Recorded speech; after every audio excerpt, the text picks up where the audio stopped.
El capítulo de extranjeros en la historia del Real Betis Balompié presenta una extensa nómina de futbolistas que han defendido los colores verdiblancos. Casi medio centenar de foráneos han recalado en el club de Heliópolis desde que el húngaro János Kuzmán y el brasileño Moreira iniciaran la lista. De la cuantiosa cifra, pocos de ellos han calado con verdadera fuerza, pero los que han conseguido encandilar a la afición verdiblanca conservan su nombre grabado con letras doradas en las memorias de la entidad. Han sido aquellos que han desplegado su carisma sobre el césped del Villamarín para mostrar sus cualidades en el fútbol español en beneficio del Betis. Los que en realidad enfervorizaban a la afición son auténticos ídolos del beticismo, principalmente porque el Betis, a diferencia de otros clubes de similar potencial, ha visto cómo los jugadores nacionales brillaban más que los llegados de fuera. Los extranjeros han debido competir con las estrellas locales para ganarse el prestigio. Algunos captaron perfectamente la idiosincrasia andaluza y triunfaron por sus propios méritos. Otros han permanecido en la sombra y su presencia en los anales de la historia bética es simplemente testimonial. El Betis no se caracteriza por incluir en su relación de extranjeros a figuras de renombre mundial. Sin embargo, varios fichajes, sobre todo en tiempos recientes, han dado mucho que hablar. En la actualidad, el conjunto verdiblanco reúne un verdadero póker de ases. Por los azares de su trayectoria, el equipo verdiblanco no ha podido incluir en su plantilla a jugadores de relumbrón durante las etapas en que militó en segunda. Ya en tiempos en que el Betis compitió en la máxima categoría, hubo éxitos y fracasos en las contrataciones. En estos momentos, con el Betis en la élite, hombres que suenan en el panorama internacional engrosan el plantel verdiblanco para ofrecer triunfos a su entregada afición. Las directivas verdiblancas han dirigido sus miradas a los continentes americano y europeo, pero la zona que destaca respecto al origen de aquellos extranjeros que han dejado mayor huella es Sudamérica. El fútbol argentino ha sido un vivero para el Betis. Eduardo Anzarda recaló en Sevilla en el verano de 1973 de la mano de José María de la Concha, tras obtener la carta de libertad del Real Madrid. En las 6 temporadas que jugó en el club en calidad de oriundo, se consolidó como un hombre oportunista, rápido y con mucha sangre fría. Marcó 27 goles en la máxima categoría y realizó sus mejores actuaciones como extremo izquierdo. Lobo Diarte fue un ariete paraguayo que fichó por el club verdiblanco después de haber jugado en el Zaragoza, Valencia y Salamanca. El delantero de Asunción dejó señales de su incuestionable talento, sobre todo a las órdenes de Carriega.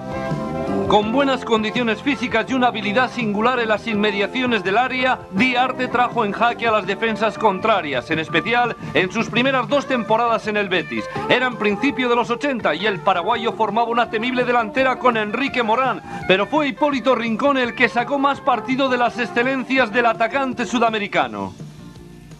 Yo el año que fui máximo goleador, hay una frase de él muy importante en ese año que me dijo: Poli, tú no te preocupes. Tú lucha, pelea, que yo me encargo de que tú metas goles. Y la verdad que era un hombre sin ningún egoísta, sin ninguna agonía, no quería un afán de protagonismo, de cabeza iba fenomenal, técnicamente era casi perfecto, tenía una rapidez impresionante y tenía una valentía y unas agallas importantísimas. Para mí ha sido el futbolista de todos los que yo he conocido en el Betis extranjeros que más me ha impresionado, me ha dejado, y quizá de todos los tiempos uno de los mejores futbolistas que yo haya visto. Del país que más jugadores foráneos ha aportado al Betis procede, sin ningún tipo de dudas, uno de los mayores ídolos del beticismo, el argentino Calderón. En sus 4 temporadas en el Benito Villamarín, el extremo internacional marcó un total de 38 goles. Consumado especialista en los lanzamientos de falta, hizo de ellos todo un espectáculo. Su maestría en esta faceta era digna de elogio. A esta cualidad unía la de un fabuloso regate y una gran precisión en los centros desde la banda. Campeón del mundo juvenil en Japón junto a Maradona y mundialista en España 82 e Italia 90, Gabriel Humberto Calderón llegó procedente del Independiente de Avellaneda. Pronto se forjó la etiqueta de ídolo del aficionado verdiblanco por sus exquisiteces técnicas y rentabilidad absoluta. Los ojos de los béticos se encontraron en la elegancia de Calderón al sucesor de Cardeñosa. El argentino era un peligro constante cuando acechaba por el área. Sin embargo, en su mejor momento, Gaby fichó por el Paris Saint-Germain debido a algunos malentendidos. Bueno, yo la verdad que no tengo la culpa de que ellos hayan actuado mal en la negociación conmigo o que no hayan mostrado interés porque pensaban que mentía. Entonces ahora está claro que este hombre está reaccionando de una manera para hacer la polémica y crear la duda en la afición, pero yo como he actuado correctamente no tengo que decir que él es mala persona ni que nada, simplemente yo digo que no mostraron interés y que me voy a un club que mostró mucho interés conmigo y que lamento no haber podido firmar 7 años en el Betis. Hoy en día se evoca a Calderón como uno de los mejores extranjeros que han pertenecido al Betis. Tras su paso por Francia y Suiza, se ha afincado en Sevilla, donde ha montado una escuela de fútbol junto a su buen amigo Rafael Gordillo. El internacional chileno Pato Yáñez, después de haber militado en el Valladolid y en el Zaragoza, fue el fichaje estrella de Martínez Retamero en la temporada 87-88. Al delantero andino no le rodaron del todo bien las cosas en el club albiverde, en el que combinó partidos destacados con actuaciones mediocres. Y eso que el extremo sudamericano era un portento con el balón en los pies, ya que sorprendía a los marcadores con su regate en seco y gran rapidez. Pero las continuas lesiones y la mala trayectoria del equipo frenaron su proyección en el Real Betis, por lo que solo pudo desplegar su juego a ráfagas. Pumpido es el único portero extranjero que ha sido contratado por el Betis. Su fichaje pretendió ser un golpe de mano para encontrar la seguridad de la portería bética desde la marcha del mítico Esnaola. Pero el internacional argentino, campeón del mundo en México 86, no tuvo fortuna con las lesiones. La que sufrió en el Mundial de Italia, una fractura de tibia y peroné, le obligó a abandonar la disciplina bética. A pesar de carecer de fortuna en su paso por Sevilla, principalmente por la floja marcha del club, el guardameta de Santa Fe contribuyó en ciertos momentos con su experiencia y colocación a que el Betis sacara adelante compromisos importantes. Pumpido vivió su noche más amarga en el partido de ida de la promoción ante el Tenerife en 1989. El Puma Rodríguez se convirtió en 1988 en el fichaje más costoso realizado por el Real Betis hasta esa fecha. El club verdiblanco pagó al Español de Buenos Aires más de 100 millones de pesetas por un delantero avalado por su inteligencia y potencia en el disparo. El argentino llegó con la vitola de goleador y, ayudado por su corpulencia, derrochó más voluntad que clase. Su rendimiento fue muy irregular a causa de un inadecuado estado de forma. También le acompañó la polémica por sus disputas con los técnicos y sus propios compañeros, lo que propició el regreso antes de tiempo a su club de origen. Toro Aquino recaló en el Betis procedente del Mérida, equipo con el que se había proclamado máximo goleador de la segunda división. El argentino repitió el pichichi de la categoría en las filas verdiblancas, siendo fundamental en la temporada del último ascenso. Su virtud para marcar goles quedó fuera de toda duda. Al igual que Calderón, era un especialista en los lanzamientos de faltas, aunque su estilo de juego difería mucho. Aquino se significó en el Betis como un hombre muy luchador, con el esfuerzo y velocidad como tapaderas de su tosca técnica. Aunque en primera su rendimiento fue menor, marcó los 2 goles en el Bernabéu que aseguraron la presencia del Betis en la UEFA. Los argentinos copan la representación de extranjeros enrolados en el Betis. El primero en llegar fue Alfredo Hugo Rojas, recordado por León Lassa. En aquella época, las primas que teníamos con el Betis, pues para él eso era... Y cada vez que se entraba íbamos igual contra el Sevilla, que había unas primas especiales, a Madrid y tal. Bueno, se ponía y dice, che, pibes, si yo con esto tengo ya para una casa en la Argentina y tal. Y era muy gracioso, muy simpático, muy simpático. Después llegarían Rodolfo Orife, Olmedo, Mameli, Killer y Moyano. Completan la lista de argentinos Comas y el defensa Fantaguzzi. Provenientes de Uruguay ficharon por el Betis 3 jugadores para diferentes puestos y temporadas. El defensa Toto Peruena, el centrocampista Perdomo y el delantero Hugo Cabezas. De Paraguay arribaron 2 compatriotas de Lobo Diarte, Bernit y Mendieta. El único representante brasileño fue Wilson Moreira, y para que hubiera de todo, el peruano Balan González dio el toque exótico en la campaña 93-94. El Betis ha sido uno de los pocos equipos del mundo que ha contado con algún jugador estadounidense. Taz Ramos, que nació en Uruguay, fue fichado por recomendación de Jorge D'Alessandro. Su juego careció de continuidad y tampoco le acompañó la suerte con las lesiones. Taz Ramos era un medio punta habilidoso que pasó inadvertido en la disciplina verde y blanca. La cantera europea ha dado figuras evocadas con admiración por los seguidores de Heliópolis. El brillo de unos cuantos futbolistas del viejo continente eclipsa a otros que han pasado de puntillas. El apátrida de origen húngaro Attila Ladinsky vivió la consecución de la primera Copa del Rey desde la grada, ya que por entonces los extranjeros no podían participar en el torneo del CAO.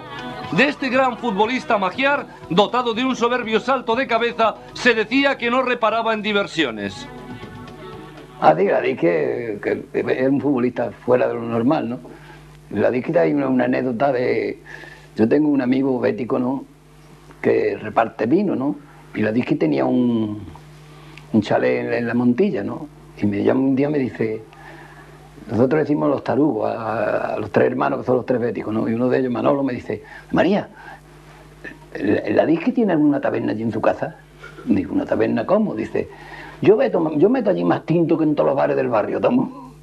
Con Ladinsky coincidió 2 años el holandés Gerry Muren, que deleitó con su magisterio tanto en el medio campo como en el puesto de libre. Hombre de distinguida técnica, el mariscal plasmó en el Villamarín su formación en el Ajax de Cruyff. En solo 2 temporadas, Hacibelli, conocido como Pepe, se ganó el afecto de toda la familia bética. El carismático ex yugoslavo era respetado y admirado por su excelente forma de ser, tanto dentro como fuera del terreno de juego. En su primera campaña en el Betis, disputó la totalidad de minutos y en la segunda únicamente se perdió 3 de los 44 partidos de la Liga del Playoff. El beticismo acogió con los brazos abiertos a un jugador que respondió con creces a la estima recibida. Este líbero de incuestionable categoría todavía guarda en Sevilla su corazón. Lástima que la junta directiva de entonces no obrara con claridad al entablar las negociaciones sobre su renovación. Al igual que Calderón, con quien formó un tándem inmejorable, tuvo que salir del club para tristeza de la hinchada verde y blanca. Tengo una promesa con Sarajevo, mi club, donde posiblemente voy ahí. Ha sido esta promesa porque la liga ahí empieza antes y esta gente me llamó hace poco tiempo preguntarme si es posible tenerme para el próximo año. Y digo que sí, y ellos tienen todo poder deportivo. El bosnio Vidakovic vino procedente de la Estrella Roja de Belgrado. El fino defensa se ganó pronto el reconocimiento de la parroquia verdiblanca. Este baluarte defensivo fue una pieza insustituible para Serra Ferrer en la impecable temporada 94-95.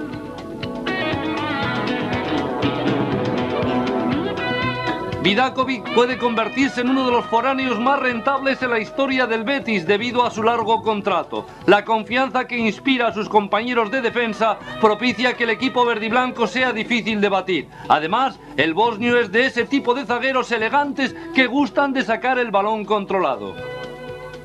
Cuando juegas en casa y cuando necesitas el balón, el equipo tiene que jugar con el balón en casa y siempre... pienso que es mejor sacar el balón limpio que pegar pelotazos arriba, ¿no? El delantero polaco Kowalczyk, fichado la temporada 94-95, causó sensación en los Juegos Olímpicos de Barcelona, en los que su selección perdió la final contra España. Su contratación resultó cara, complicada y polémica, ya que no llegó en muy buena forma. Sin embargo, cuando no estuvo lesionado, el polaco hizo gala de su verticalidad y marcó goles realmente preciosos. Kowalczyk ha apuntado detalles que, dada su juventud, invitan a la esperanza. Su aportación ofensiva ha sido concluyente en partidos importantes, con un olfato goleador propio de las grandes figuras. El delantero bético preocupa a las defensas rivales, que le someten a marcajes férreos y en ocasiones bastante duros. Y es que cuando Kowalczyk tiene espacios libres, es un arma letal. El fichaje del serbio Vlada Stosic también se acordó para reforzar el equipo tras el ascenso a primera. Este centrocampista, que procedía del Mallorca, fue campeón de Europa con el Estrella Roja de los Prosinecki, Pansek y compañía. Dotado de buena técnica, Stosic sirve de enlace con la línea atacante. El serbio ejerce una labor muy importante en el esquema de juego verde y blanco por su experiencia contrastada. A pesar de algunos altibajos, Stosic se ha adaptado a la perfección al Betis y a la ciudad. Casi todo el mundo sabe que Sevilla es algo diferente, que tiene sus propias costumbres que son únicos en el mundo. Y hablando de los aficionados, también son diferentes, porque yo en mi carrera tuve muchísimos aficionados y como los béticos no hay, porque ellos son tan buenos que se puede decir fácilmente que mientras duermen están con el Betis, es decir, que todo el día están pendientes de jugadores del Betis, de lo que hace el Betis, y esto es algo que hay que destacar. Robert Jarni es junto a Alfonso uno de los fichajes estrella de la temporada 1995-96. El croata es un hombre de gran experiencia internacional. No en vano se proclamó campeón de Liga y Copa y finalista de la UEFA con la Juventus. Jarni posee una extraordinaria zurda con la que efectúa potentes disparos y centros precisos. Tras un comienzo titubeante, su incontestable valía le ha hecho ganar confianza poco a poco para incluirse entre los extranjeros más relevantes de la Liga Española. Su llegada al Betis completa junto a Vidakovic, Stosic y Kovalcic un cuarteto de auténtico lujo. Pero además de estas 7 figuras europeas, casi otros 20 futbolistas de nuestro continente han recalado en el club de Heliópolis. El húngaro Kuzman tiene el honor de ser el primer extranjero en jugar en el Betis. Poco después aterrizó en Sevilla el austriaco Senekovic. Del este de Europa llegarían después el checo Janko Dausic a primeros de los años 60 y la tripleta internacional checoslovaca de los 90 formada por Bilek, Gruzman y Kukleta. Bilek fue un centrocampista de corte ofensivo cuya misión era distribuir el juego. Gruzman tenía más garra que el anterior, pero menos calidad técnica. Finalmente, Roman Kukleta llegó con el único cometido de perforar las metas rivales tras su fama de goleador en el Spartak de Praga. El primer ruso en formar parte del Betis fue Neyman, cuyo fracaso tuvo continuidad en su compatriota Kovalev y el azerbaiyano Kasumov. Bulgaria ha sido representada por Trifón Ivanov, un componente de garantías para apuntalar la cobertura bética. El mundialista búlgaro, algo anárquico, jugó en 2 etapas de principios de los 90 y destacó por sus incorporaciones al ataque. De las Islas Británicas procedían 2 jugadores a quienes les abandonó la suerte. Peter Barnes, pese a su fama en el Leeds United, pocas veces dio muestras de su técnica que fue sepultada por la indolencia. El jugador de color, Ralph Mead, también dio un resultado nulo. De la vecina Portugal ha vestido la elástica de las 13 barras una terna integrada por el apreciado por sus excompañeros Oliveira, Vital y Lier da Silva. Uno de los últimos fichajes extranjeros fue el del sueco Johnny Ekström. Llegó del fútbol italiano y comenzó desarrollando sobre el césped una gran velocidad en la temporada del ascenso. Solo permaneció media campaña en el Betis. Pero con vistas a formar un gran equipo, el complemento de la cantera es básico. La conjunción entre jóvenes valores y fichajes extranjeros acertados es fundamental para conformar un plantel de garantías. La política de la entidad respecto al fútbol base ha sufrido muchos vaivenes a lo largo de su historia. Aunque vista la rentabilidad que se ha obtenido en los últimos años, ahora se intenta potenciar la cantera. Los esfuerzos para mejorar las instalaciones de la ciudad deportiva así lo atestiguan. A medida que el club se ha saneado económicamente, el Betis ha recuperado categorías que fueron eliminadas, y eso que los resultados de los equipos filiales eran notables. José Emilio del Pino consiguió triunfos en los escalafones inferiores, como el Campeonato de España en categoría infantil. Bueno, en aquellos tiempos la cantera del Betis era de las mejores de España, tenía muchísimos internacionales, en todas las categorías siempre estaba representado el Betis en algún jugador. Incluso en la selección mayor de su 18, que entonces no se llamaba así, se llamaba selección juvenil, había 5 jugadores del Betis que iban fijos a todas las convocatorias y después pues, o sea que en aquellos momentos y los resultados era que el equipo era campeón de infantiles, fue después aquel año la liga la perdimos en el último partido por golaveraje con el Madrid y después fuimos campeones de la Copa del Rey con el Barcelona. Y no solo los resultados, que muchas veces los resultados, si no van acompañados después porque jugadores suban para el primer equipo, prácticamente no sirven para nada, ¿no? Sino que de esos equipos pues después han surgido jugadores que hoy están en la primera plantilla. En la actualidad, la cantera del Betis la componen el filial de Segunda B, un juvenil de División de Honor y otro de Regional, y 2 equipos cadetes. Además, se nutre de la Peña Bética de Alcalá de Guadaira como club asociado. José Ramón Esnaola valora la actual situación de la cantera. Y estamos en una fase quizá pues un poco... nos falta, yo cuando tengo que formar una plantilla pues me cuesta, ¿no? Me cuesta porque no sabes dónde cogerlos. Y en cambio otros años...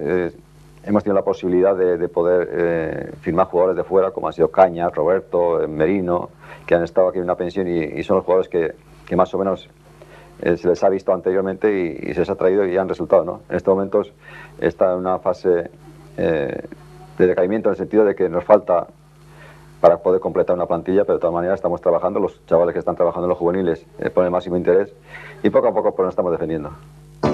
Muchos hombres salidos de los equipos inferiores han brillado en el fútbol español e incluso fuera de nuestras fronteras, como son los casos de Luis del Sol y Gordillo. A estas destacadísimas figuras han seguido otros célebres jugadores como Joaquín Parra, un compendio de técnica, fuerza y acierto anotador, Sebastián Cruzado, Chano, un centrocampista de buen toque de balón y soberbio disparo, y Ángel Manuel Cuéllar. El de Badajoz ha sido el máximo exponente de la cantera en los últimos años. En la temporada 94-95, Cuéllar fue uno de los jugadores revelación. Completó un año memorable en el que alcanzó la internacionalidad por su facilidad para ver puerta, lo que le permitió ser el segundo máximo realizador español. El canterano estuvo en boca de todos por su desparpajo, convirtiéndose en la figura del equipo a pesar de su juventud. Con sus estupendas cualidades y una enorme inteligencia en el aspecto ofensivo, Cuéllar demostró una madurez impensable en un chaval de su edad. Los 7 años de aprendizaje en los diferentes conjuntos de la cantera demuestran la validez de esta filosofía algo descuidada. El Barcelona echó sus redes en Heliópolis y se llevó al joven delantero en una operación que dejó en las arcas del club más de 500 millones de pesetas. Hubo quien no entendió su marcha. Yo quiero volver, no te latimas eso, mi hermano. Venga, dame un beso, mi hermano, venga. Cuéllar ha sido el abanderado de una generación asentada en la máxima categoría. En 1990 el genial atacante lideró una escuadra que se apuntó a la Copa del Rey juvenil. Jugadores como Loreto y Márquez también formaban aquel Betis que venció al Barcelona de los Guardiola y Sergi por 4-2. En aquella jornada también figuraban Juanlu, José Luis y Antonio Fernando, pero ha habido otros cuyo hueco entre la élite ha sido definitivo. El centrocampista Juan José Cañas, salido del Betis B, se afianzó en la banda derecha merced a su regularidad y generoso esfuerzo. Empezó siendo un desconocido y sus ansias de agradar le han convertido en un complemento idóneo del once titular. Desde la cantera pues se pasa, no se puede decir mal, pero hay que luchar bastante para llegar al primer equipo y bueno, hace 2 o 3 años que lo conseguí y bueno, ahora intento pues no perder el puesto y intentar ser lo mejor posible para seguir ahí con la confianza del míster, ¿no? Roberto Ríos es otro de los jugadores cotizados provenientes de la cantera. Tentado por el Atlético de Madrid, sigue fiel a sus colores y ya ha estampado su firma con el club verde y blanco hasta el año 2002. Este polivalente y fornido jugador, hijo de Eusebio Ríos, se desenvuelve con seguridad en labores defensivas y también acierta de cara al gol cuando se le presenta la ocasión. Su compañero Juan Merino es otro fruto del trabajo de base. El sevillano Luis Márquez también goza de la etiqueta de producto genuino de la cantera bética. Este centrocampista de virtuoso toque de balón permanece en la entidad desde la categoría de alevines. Subió al primer equipo en la temporada 91-92 cuando Jarabinski le colocó de lateral derecho. De nuevo en su habitual función de centrocampista, Márquez aporta al equipo gotas de frescura. Juan González Ureña avala el valioso y fructífero quehacer de la cantera, conocida a la perfección por Pedro Buenaventura y José Ramón Esnaola. Ureña es un pilar básico en la zaga bética. Sus principales virtudes son la contundencia en el despeje, así como su seguridad en el marcaje. En indudablemente te das cuenta de que todo lo que, desde que yo llegué aquí, que tenía 16 años, pues ahora pues puedo recoger los frutos, ¿no?, de ese trabajo, ¿no? Yo creo que es bonito el hecho de ser de la cantera porque, bueno, te sientes como digamos, como en tu casa, ¿no? Y además siendo útil, ¿no?, al equipo, lo cual te hace que sientas mayor satisfacción, ¿no? Además de los citados, hay otros jugadores de cantera que permanecen en la memoria de los aficionados. Son los casos de Alex, un eficaz líbero que fue internacional juvenil; Gabino, un fino jugador que deleitó con el fútbol arte que gusta en Sevilla; y Romo, que a los 10 años ingresó en el club por medio del popular técnico Mani y luego fue uno de los directores del mediocampo bético. La rentabilidad sacada a la última promoción de jugadores ha animado al club a seguir mirando a la cantera como vivero de jugadores para el primer equipo. Con técnicos que se fijen en los chavales, como ahora Serra Ferrer, el apoyo a los escalafones inferiores es obligado. Un apropiado acoplamiento con los fichajes extranjeros y nacionales ha permitido que el Betis conviva entre los mejores. Profesionales de reconocido carisma han recalado ahora en un Betis que por diversas causas antes contrató a algunos futbolistas sin historial. El cambio de rumbo que ha dado el Betis ha sido atinado. Los rectores del club y los aficionados se han dado cuenta por fin de la necesidad de conservar y mimar los equipos inferiores. Un considerable número de jugadores formados bajo la disciplina verdiblanca pueden codearse con astros del fútbol mundial. Y es que el Betis del presente y del futuro aspira a incluir en sus filas a extranjeros de relumbrón, que compartan vestuario con chavales de la tierra. Juntos lucharán por aparcar definitivamente los altibajos y tratarán de rememorar las mayores gestas. Toda la familia bética se embarca en un ideal que enfila el buen camino.